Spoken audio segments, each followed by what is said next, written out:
Hey everyone, welcome back to Crypto Cash. Thank you very much for joining me here. Hope you're having an amazing day. Happy Friday to you and your family. We're taking another look here at CFX. It's been a while since I've actually covered this, and it is absolutely one of those coins that was down the dumps for a very long time, came alive here fairly recent, roughly within the last month, and now it's doing very well. Obviously, kind of mimicking Bitcoin's behavior, right? So I think it's important to kind of draw a correlation between the two. So just before we get started, I kind of want to show you here that there is somewhat of a correlation between Bitcoin and CFX. And what I'm referring to more so is this retracement period followed by the increase in price and the fact that we're roughly 6 days into this trading cycle. Okay, so we'll talk about that and much more, of course.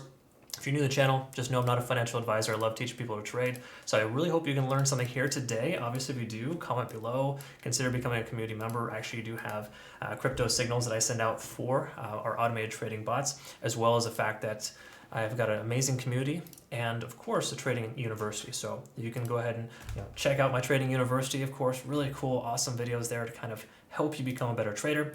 We also have, obviously, a Discord community, too, and we all learn and grow together. Amazing experience, and you can kind of see some of the awesome trade results from my community members here. Everyone's doing very, very well, especially my admins here, just kicking some serious tail. So good job, Compulse, Sack, Alexandru, Mechanical Investor coming through, and just amazing trade. So I'm super happy and just glad to be part of this here with everyone learning and growing together. Okay, so again, check that out in your own time, of course. Really cool stuff, cryptocash.tech. Oh, very last thing too, also just make sure you check out our partners too, because there's a lot of transfer bonuses you can get for using BitGet and or Bybit, trading competitions, etc. And if you're in the US, you don't want to bother with a VPN, you can get a sign-up bonus with MEXC Global. All this stuff is available on our homepage and, of course, links down below. So just be sure to check that out. We have monthly trading competitions, really just easy money for you, honestly. It's not that difficult. You just use your favorite exchange and you get a benefit from it. So cool stuff there.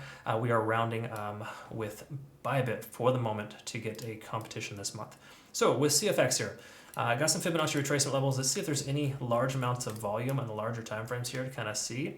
It does look like there's right where the price point is at, we probably have the second largest amount of volume here as well. So if we kind of zoom in a little bit, you can kind of see roughly what that looks like. You can see a lot of volume starting to stack up here, but not a whole heck of a lot just above that price point. So CFX hasn't spent a lot of time above the current price at this about 36 cents. So anything above 40 cents is like no man's land. Because again, it had a really terrible ICO date, March of 2021. Things were on a decline. Of course, that was that summer that we had a pretty hard, shelf at about 30,000 for Bitcoin. Obviously, we became lower than that recently, but generally speaking, that's where we're at here for CFX. It's coming back alive. So it's a good chance there's some strong fundamentals that cause us to resurge. But generally speaking, we're in a better market overall than we were a month or two ago for Bitcoin. That has a lot to do with it too.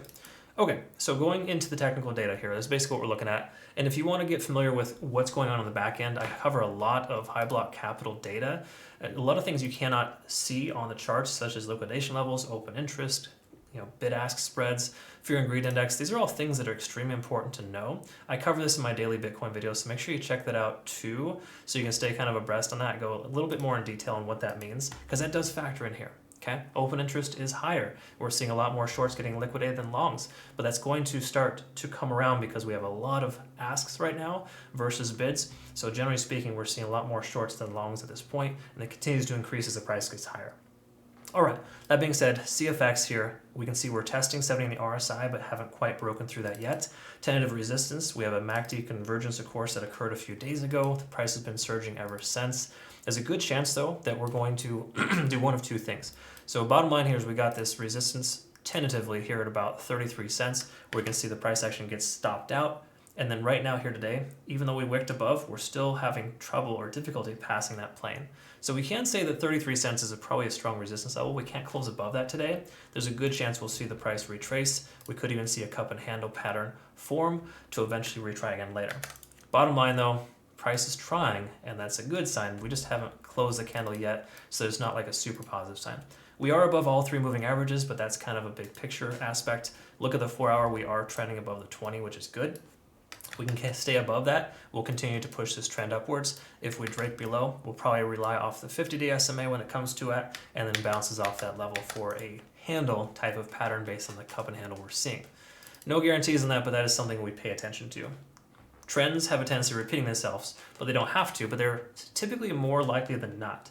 In other words, like cup and handle patterns, when they break out, there's like a 70-80% probability of breakout. Okay, again, 70-80% of statistics are made up on the spot, but on the same accord, that's absolutely the average that I've noticed is higher than it would be the other way around, right? That's why it's proven to have a track record. Anyways, enough about that. Taking a look at the MACD here, we're kind of drawing dead, fairly even. Really just tells us there's kind of some indecision. We're under 70 on the RSI as well, so even though the 4 hour does look good, it is overextended. We can kind of see this here. We're at a 9 on TD sequential. We had a previous 9 here as well. So to me, if I were a gambling person, which I'm not, that's why I like technical analysis. I don't like to gamble when I trade. There's more likelihood the price is going to pull back, having a second 9 here on TD sequential being overextended, than there would the price going further upwards. Okay, so again, just a statistical probability of the price action not going much further. Bitcoin's exuding a very similar behavior right now. So you got to recognize when coins pair themselves with Bitcoin, which we're seeing CFX kind of do that. Most coins are right now. Bitcoin has a bad day, we're going to see some alts suffer. Only the altcoins that sustain their current price point when Bitcoin pulls back are the ones you want to focus on. We don't know yet. We're too early to see if CFX is one of those. But it's still something to kind of think about. All right, so 1 hour here, we can kind of see, generally speaking, we had a 9 previously, consolidation, leg up, a little bit of a pennant pattern, breakout, and then of course a second pennant that failed. Okay, so generally speaking, it makes sense for the price action to be where it's at. We're probably going to be range bound between 31.7 and 37 cents for the foreseeable future until we break above or below. Okay, so again, that's generally what we're looking at there. Ichimoku cloud telling us to keep our long position open if we have one. Lagging span is free and clear of the price action. Conversion line above the baseline. We're well above both leads. So generally speaking, I would not try to short into this, even though we're overextended. I would wait for a little bit more confirmation from Bitcoin specifically and see what happens next. We closed just say 26,500 or higher today from Bitcoin. There's a good chance we'll probably see the price action continue further. But history repeats itself. We have green days throughout the week. We'll usually see red weekends. Okay, so I would not be surprised when Bitcoin experiences some selling off this weekend, especially some of those Eastern markets once they open up on Sunday. See that a nice little dip leading into the work week. That would be my speculation. That should affect altcoins fairly well, or correction, it'll affect them poorly. In other words, it'll absolutely affect them because lately we've seen a very strong correlation between Bitcoin, increase in dominance where altcoins suffer fairly significant when that increases. So with Bitcoin dominance coming down, some coins will survive and others will not. It's, again, just too early to tell. So I would rather not flip a coin and hope for the best here. I would use the data that we have here and pretty much extract the fact that there's still bullish qualities as long as Bitcoin can maintain its current price point. Bitcoin has a bad day, just get ready with a stop loss for CFX to make sure. Let's take a quick peek at the 15 minutes, see if we got any confirmation here at all for our CC Golden indicator. We can kind of see that it was telling us to go ahead and take entry and of course take some profits here. So had you been using the CC Golden indicator, you would have experienced about a 12% gain here recently, and that would have been a nice healthy continuation. So the great thing about this indicator is it really helps you find good entries. What this is basically telling us that we have confirmation right now for a long position. So I'm not telling you to long right now, but the likelihood of the price going up from here is higher. Okay.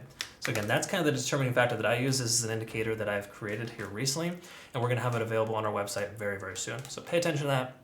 Be available for sale here soon, but it just provides really good entry targets and helps you understand when to possibly get out based on overextension. All right, so that's kind of where we're at there. All in all, fairly decent stuff here from CFX. I'm looking forward to seeing what happens here soon, and I hope that you can, become part of my community. It's really awesome to be able to work with some amazing traders, and if you want to become a better trader, learn a lot more and benefit from some of the signals that are sent or just the community working together with some trade setups, check it out. It's really awesome stuff. CryptoCash.tech is a site, link down below. Look forward to work with you. Have yourself a great rest of your day and a wonderful weekend. See you soon.